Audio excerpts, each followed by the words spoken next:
अखिल भारतीय विद्यार्थी परिषद मंडी के कार्यकर्ताओं ने मंडी शहर में कोरोना संक्रमित व्यक्ति की मृत्यु पर जब प्रशासन ने अंतिम संस्कार करने से मना किया तो विद्यार्थी परिषद के कार्यकर्ताओं ने खुद मृतक व्यक्ति का अंतिम संस्कार करवाया।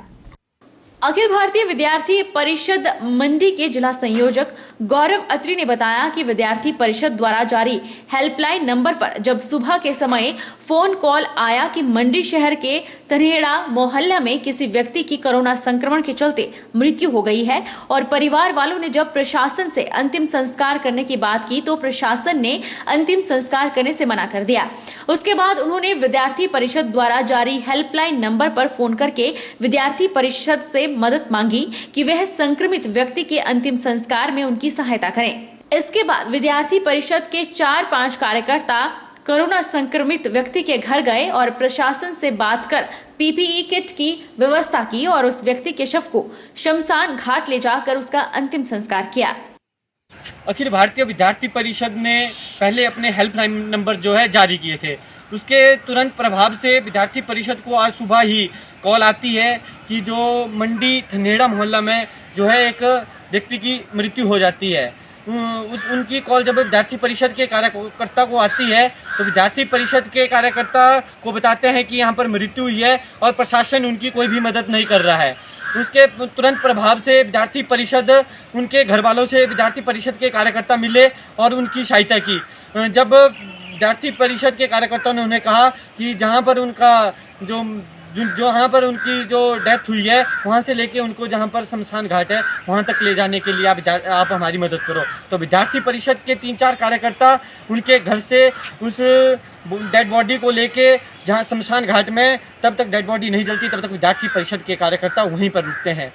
मैं इस मीडिया के माध्यम से लोगों को बताना चाहता हूं कि हमारे आस पड़ोस में जो भी कोरोना संक्रमित है या कोरोना की समस्या की इस घातक बीमारी से जूझ रहा है, आप उनकी मदद कीजिए, उनका उत्साह बढ़ाइए कि जो है एक दिन जो है कोरोना हारेगा, देश जीतेगा। माजरा गांव में मेरा गांव मेरा देश एक सहारा टीम के द्वारा वाल्मीकि बस्ती और बाजार की कुछ दुकानों में लोगों को कोरोना वैक्सीनेशन के बारे में जागरूक किया गया और उनकी ऑनलाइन रजिस्ट्रेशन भी करवाई गई। वहीं देखने में यह भी आया है कि युवाओं में जहां पर कोरोना वैक्सीनेशन के लिए उत्साह है, वहीं 45 वर्ष से अधिक महिलाएं वैक्सीनेशन लगवाने के लिए डर रही हैं। महिलाओं ने बताया कि कोविड वैक्सीन का टीका लगवाने में उन्हें डर लगता है। कई लोगों की पहले ही जान जा चुकी है, वह पहले भी हार्ट के मरीज हैं और बीपी भी हमेशा बढ़ा रहता है, ऐसे में उन्हें खतरा रहता है। तो वहीं एक महिला ने बताया कि उन्होंने कोविड वैक्सीन का टीका लगा दिया है, उन्हें कोई परेशानी नहीं हुई। वहीं पंचायत प्रधान और संस्था के अध्यक्ष अनुराग गुप्ता ने बताया कि जिन लोगों को रजिस्ट्रेशन में समस्या आ रही है उनके मोबाइल के द्वारा ऑनलाइन रजिस्ट्रेशन करवाई जा रही है। जैसे ही हिमाचल प्रदेश सरकार के द्वारा 18 वर्ष से अधिक व्यक्तियों को वैक्सीनेशन लगाई जाएगी तो उसमें सबसे पहले जिन व्यक्तियों ने रजिस्ट्रेशन किया गया है उन्हें वह वैक्सीन लगाई जाएगी। हमारे को डर लगता जी, क्योंकि कई केस सुनने में आए कि इंजेक्शन लगने से मौत हो चुकी है, इसलिए हमें इंजेक्शन लगवाने से डर लगता है। हम हार्ट के मरीज हैं, हम शुगर के मरीज हैं, कल को कुछ हो जाए तो उसका जिम्मेवार कौन होगा? दुख बस दुख ही अभी ऐसे राम टीका लगवाओ। क्या अपील करना चाहेंगे अपने स्थानीय लोगों से आप?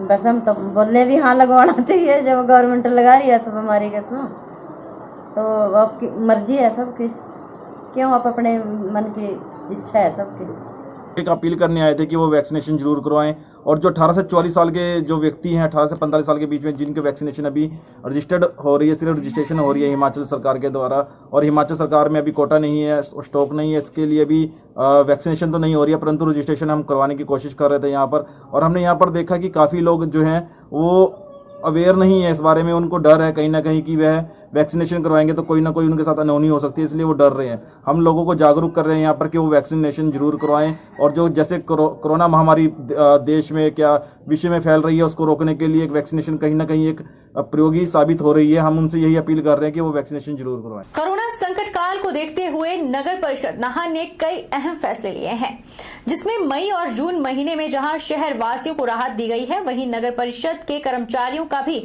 विशेष ख्याल रखा गया है।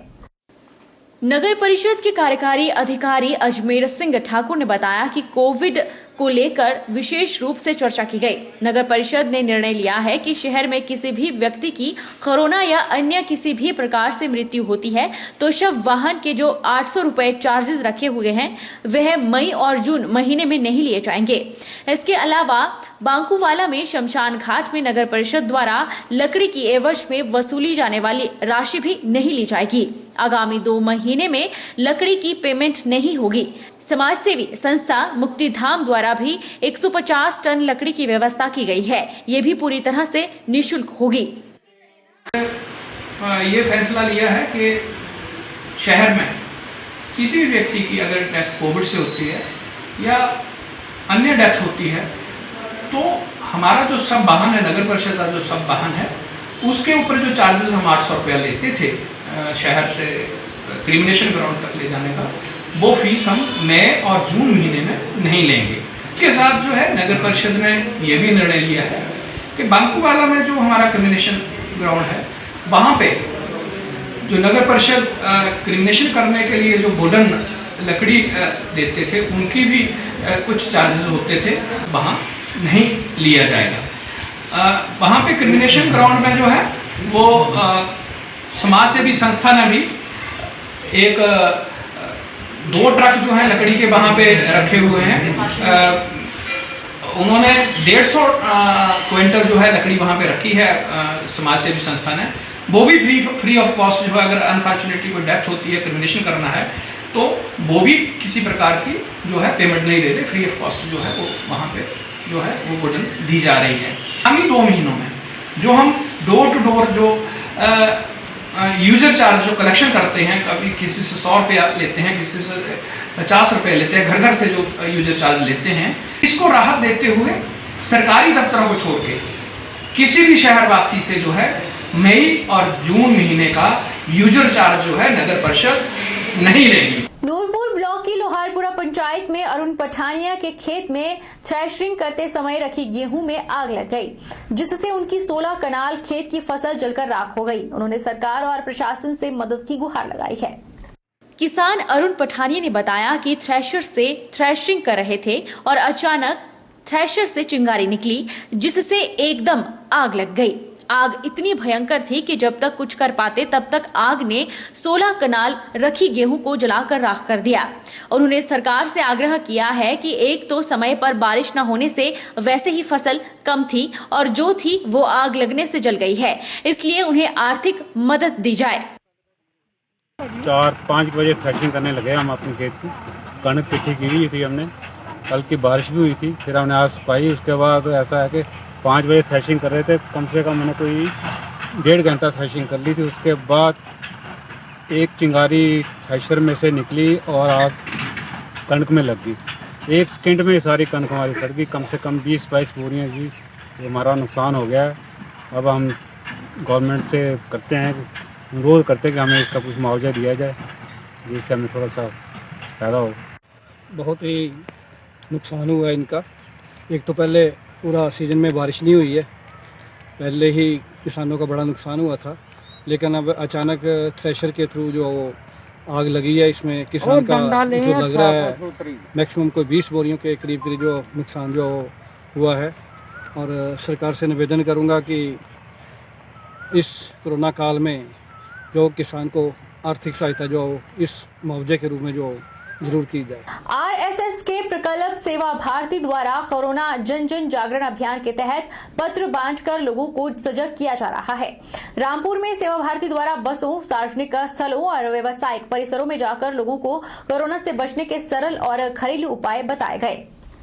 सेवा भारती इकाई रामपुर के लोगों ने बताया कि कर्फ्यू के दौरान किस तरह से सरकार द्वारा जारी निर्देशों का पालन करना है और इस दौरान खान पान कैसा हो, किन पदार्थों का सेवन नहीं करना है। उन्होंने बताया कि उनका प्रयास है कि दूर दराज गाँव में बैठा किसान और फुटपाथ में रहने वाला मजदूर भी इन उपायों को अपना कर अपनी और आसपास के लोगों को कोरोना से बचाव में मदद कर सकता है। इसलिए उन्होंने पत्र के माध्यम से इस अभियान को चलाया है। इस सेवा भारती परिवार के साथ आज हम अपने पूरे रामपुर शहर में ये कोरोना महामारी जो हमारी आई है, इसको लोगों को जागरूक करने के लिए सेवा भारती की तरफ से ये इस तरह के पत्रक के माध्यम से लोगों को जागरूक कर रहे हैं कि आप घर बैठे किस तरह इस बीमारी से छुटकारा पा सकते हैं, कैसे कैसे इसका परहेज है, किस तरह का उपाय करके जो छोटे छोटे जैसे गर्म पानी पीना या ठंडे पे नहीं पीना है, इस तरह के कई जो हल्दी डालकर दूध में हल्दी डालकर पियो, इस तरह की कई चीज़ें छोटी छोटी चीज़ें जो है इससे हम इस पत्रक के माध्यम से लोगों को जागरूक कर रहे हैं। मेरा नाम कामिनी शर्मा है। तो आज हमारे को जो है कोरोना से कैसे बचना उसके लिए जागरूक कराया गया है। तो हम भी जो हमारे इधर कस्टमर आते हैं उनको हम बताएंगे कि किस तरह कोरोना से बचना है, उनको हम जागरूक कराएंगे। नगर परिषद ज्वालामुखी में गीला और सूखा कूड़ा अलग अलग इकट्ठा करना अनिवार्य कर दिया गया है। इसके तहत अब घरों, दुकानदारों, बैंक और शिक्षण संस्थान को सूखा और गीला कूड़ा अलग अलग सफाई कर्मचारियों को देना होगा। ऐसा न करने वालों को भारी जुर्माना अदा करना पड़ सकता है। वहीं नगर परिषद ने यह कदम नेशनल ग्रीन ट्रिब्यूनल के आदेशानुसार उठाया है। इसके अलावा अगर किसी दूसरी जगह पर कूड़ा फेंका तो उनके खिलाफ कड़ी कार्रवाई की जाएगी। प्रबुद्ध जनता से अपील करना चाहता हूं कि जितना भी कूड़ा आप ज्वालामुखी नगर परिषद के कर्मचारियों को देते हैं उसे अलग अलग करके सूखा कूड़ा और गीला कूड़ा अलग अलग करके ही दें, क्योंकि इससे हमें बहुत तरह की तकलीफों से गुजरना पड़ता है। हमारे जो कर्मचारी इसको अलग अलग करने के लिए रहते हैं, बहुत ही मैं कहूँगा कि जीवन जीने लायक परिस्थितियाँ वो नहीं होती हैं जहाँ पर वो काम करते हैं। पूरा दिन दुर्गंध में उनको काम करना पड़ता है उसको अलग अलग करने के लिए। इससे अच्छा रहेगा कि हमारे जो लोग हैं वही पहले से अगर गीला कूड़ा और सूखा कूड़ा अलग अलग करके देंगे तो उनके लिए हमें आसानी रहेगी। इसमें मैं जनता को ये भी कह देना चाहता हूँ कि अगर इस तरह का वो गीला कूड़ा और सूखा कूड़ा अलग अलग करके नहीं देते तो इसमें जुर्माने का भी प्रावधान है। हम नहीं चाहते कि इतनी छोटे छोटे कार्यों के लिए जुर्माने लगाएं। मैं इसलिए अपील करना चाहता हूं कि आप जब भी कूड़ा दें तो कम से कम 2 डस्टबिन अपने पास रख लें, एक गीले कूड़े के लिए और एक सूखे कूड़े के लिए। बहरहाल बुलेटिन में इतना ही। आप देखते रहिए HP 24/7।